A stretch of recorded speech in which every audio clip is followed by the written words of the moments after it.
Je m'appelle Selma Guettaf, je suis née en 1991 en Algérie.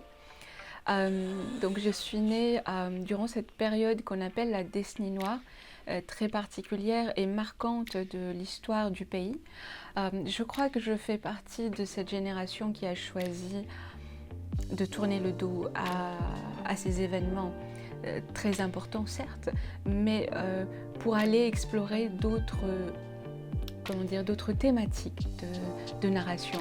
Donc j'ai choisi de m'intéresser à des parcours marginaux, individuels, et souvent c'est comme ça que naissent mes récits.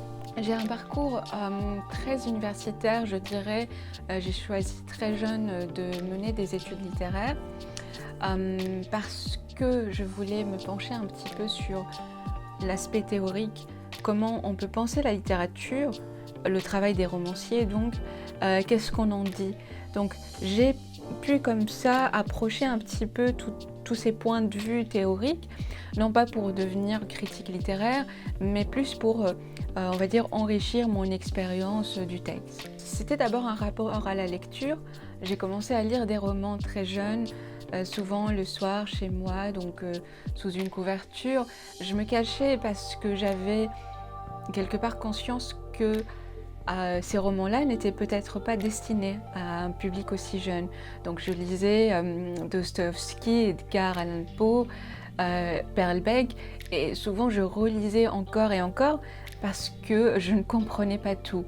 Mais c'était un vrai plaisir pour moi, donc c'est devenu rapidement une passion et par la suite j'allais commencer à écrire. J'aime écrire dans des cafés parce qu'il y a de la vie. Je suis très attentive à ce qui se passe autour de moi quand j'écris dans un café, les éclats de voix, des bribes de conversation, et tout ça parfois vient rejoindre cette matière romanesque. Je sais aussi que j'aime écrire quand je voyage, ou alors en fait je pense à un projet romanesque et donc je décide de partir quelque part. Et ce n'est pas le fait d'aller à tel endroit, mais c'est plus le voyage en lui-même qui m'importe, peut-être parce que je suis bercée, mais aussi parce que j'aime retrouver cette ambiance des gares. Je crois que c'est lié à un élément de mon enfance, parce que on habitait, ma famille et moi, à côté d'une gare de transport de marchandises. Des trains passaient en permanence et ce bruit-là,